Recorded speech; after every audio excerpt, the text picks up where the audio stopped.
Aku udah pernah bikin video tentang iblis yang suka menyetubuhi manusia bernama Succubus.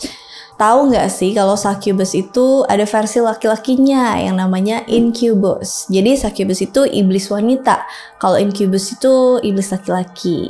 Incubus ini hampir sama Succubus. Malah ada sebagian orang yang percaya kalau mereka ini tuh sebenarnya makhluk yang sama. Bedanya kalau Succubus itu wujudnya perempuan, kalau Incubus sebaliknya wujudnya laki-laki dan mengincar korban perempuan. Hampir sama kayak video aku tentang Succubus. Cerita-cerita kayak gini tuh nyatanya banyak dimiliki oleh berbagai budaya di dunia. Kisah percintaan atau hubungan antara manusia dengan makhluk halus dan bahkan iblis. Kayak drakor ya. Jadi apa sih bedanya si iblis yang bernama Incubus ini?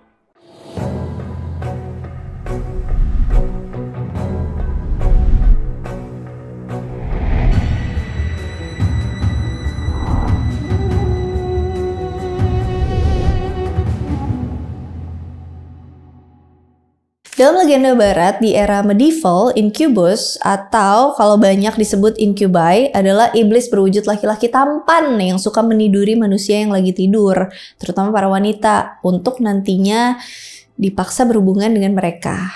Orang-orang barat pada masa ini juga percaya kalau Incubus melakukan ini dengan maksud buat memanggil Incubus-Incubus lainnya. Para incubi ini berhubungan badan bukan untuk nafsu semata, melainkan buat menguras energi dari wanita yang jadi mangsanya, supaya para incubi ini dapat terus eksis bertahan. Mungkin kayak manusia butuh makan supaya tetap hidup ya. Tradisi agama di masa ini juga percaya kalau hubungan badan dengan incubus bakal berakibat pada penurunan kesehatan dan bahkan kematian.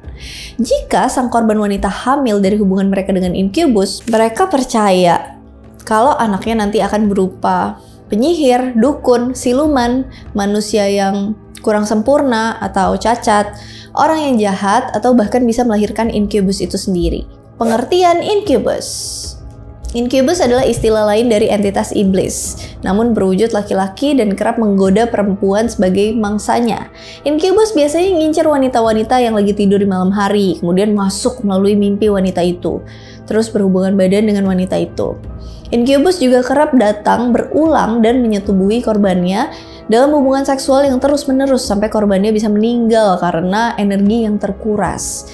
Mirip kayak Succubus, Incubus bisa menyerupai wujud laki-laki yang diidam-idamkan korban perempuannya. Misalnya kalau kalian mengidam-idamkan sosok BTS, Incubus bisa datang terus nyamar gitu, menyerupai orang itu untuk kemudian berhubungan badan dengan kalian.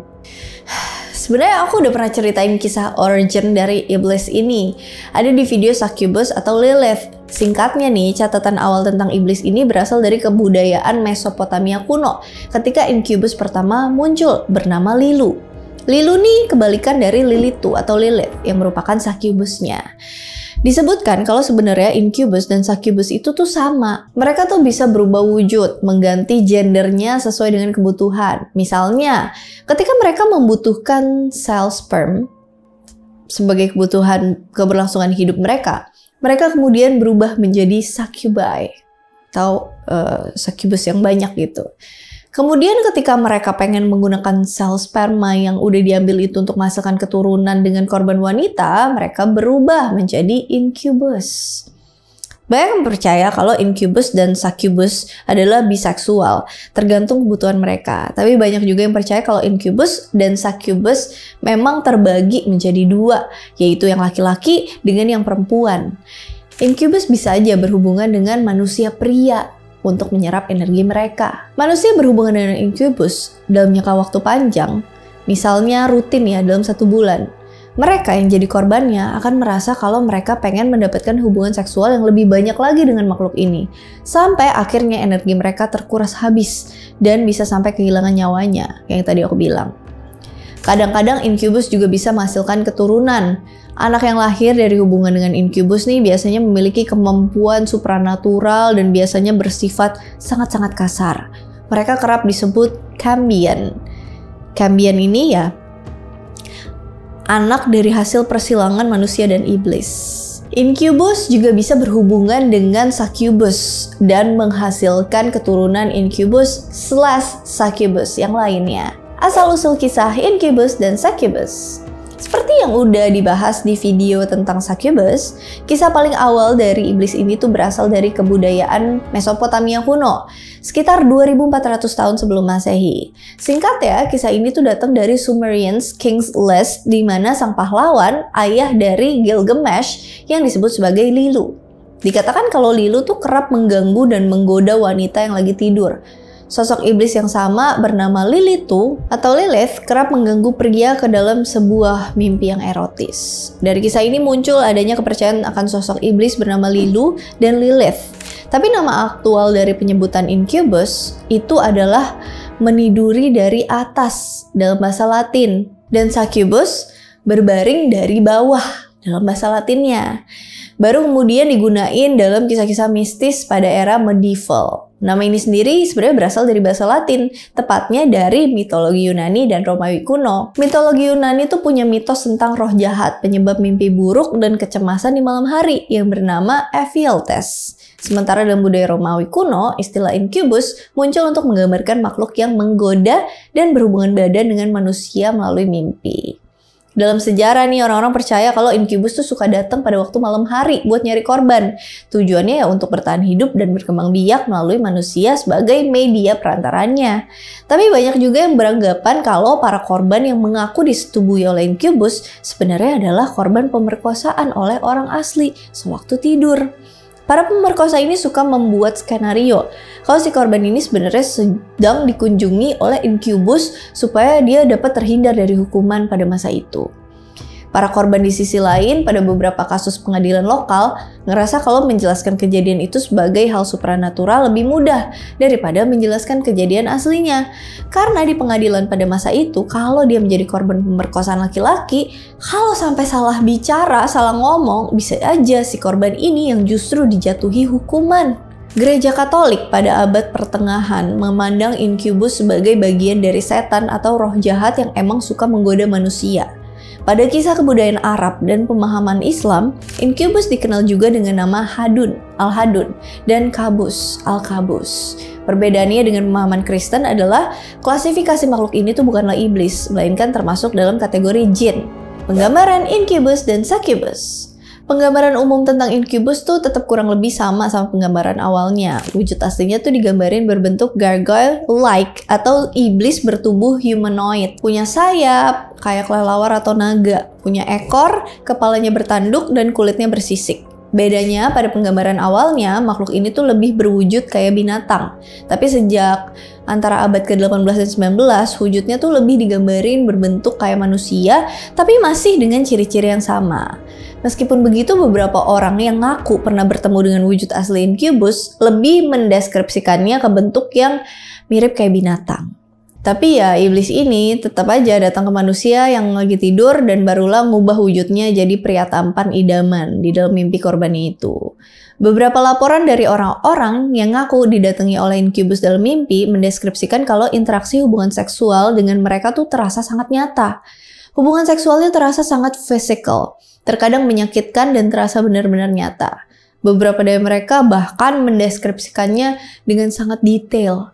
Bahkan mengingat kalau seluruh badan mereka tuh nggak bisa bergerak atau lumpuh ketika sang incubus melakukan aksinya. Setelah berhubungan dengan incubus, beberapa orang yang menjadi korbannya bahkan nunjukin tanda-tanda fisik dari sebuah hubungan seksual setelah mereka terbangun. Mereka tuh kerap kali merasa dilecehkan dan ketakutan ketika terbangun dari kunjungan incubus di malam hari.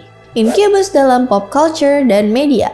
Incubus banyak dijadiin referensi dalam pop culture modern. Misalnya dalam kisah Narnia, The Lion, The Witch, and the Wardrobe, sosok incubus berada di antara makhluk-makhluk yang hadir ketika sang penyihir putih membunuh Aslan. Pada film berjudul Incubus yang dibintangin sama William Shatner, karakter utamanya tergoda sama rayuan incubus dengan tujuan menodai jiwa polosnya.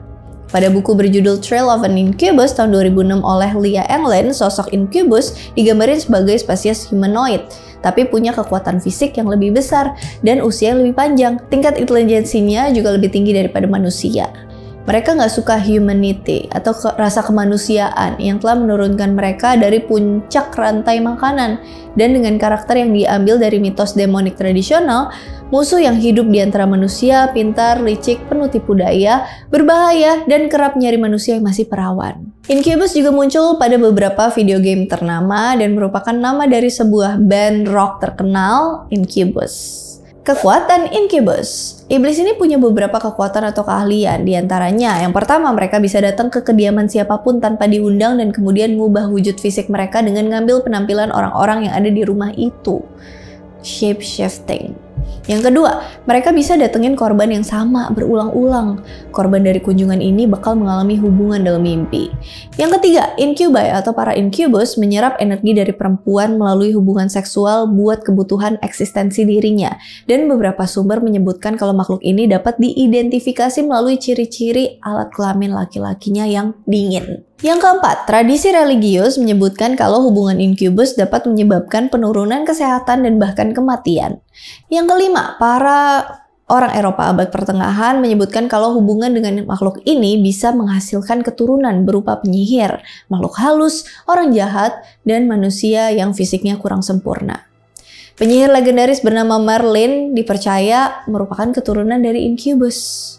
Kelemahan incubus. Selain kekuatan atau keahlian yang dipunyai sama incubus, iblis ini tuh juga punya kelemahan. Berdasarkan Malleus Maleficarum atau The Hammer of Witches, sebuah tulisan tentang witchcraft yang ditulis oleh Heinrich Kramer, seorang imam Katolik dari Jerman, exorcism atau ritual pengusiran setan adalah salah satu dari 5 cara untuk menghadang serangan dari incubus. Cara lainnya adalah melakukan pengakuan dosa, membuat tanda salib, memindahkan korban ke lokasi lain, dan melakukan perundingan spiritual dengan iblis ini secara langsung yang biasanya terjadi ketika ritual eksorsisme. Di sisi lain, seorang pendeta Fransiskan asal Italia bernama Ludovico Sinistari berpendapat kalau incubus tuh nggak bisa tunduk oleh ritual exorcism, nggak patuh pada sang exorcist, dan tidak terpengaruh pada benda-benda spiritual. Mereka bisa dilawan pakai keimanan dari korbannya, atau mereka cuma bisa pergi atau hilang ketika kebutuhannya sudah terpenuhi. Well, itu dia kisah tentang iblis yang suka menggoda dan menyetubuhi manusia, menodai manusia bernama incubus. Kalau kalian penasaran sama bentuk succubusnya, kalian bisa nonton videoku yang tentang succubus. Kalian sendiri percaya nggak tentang eksistensi iblis ini? Atau mungkin kalian tuh pernah dengar cerita tentang orang-orang yang jadi korban dari incubus? Atau bahkan pernah ngalamin sendiri? Apa makna yang bisa kalian, moral yang bisa kalian dapat dari video kali ini? As always, thank you so much for watching. I hope you guys like it and I'll see you again on my next video. Bye! Aku udah pernah bikin video tentang iblis yang suka menyetubuhi manusia bernama succubus. Yang mereka bisa beruja. Mereka kemudian berubah jadi succubi. Succubi. Incubus banyak dijadiin referensi dalam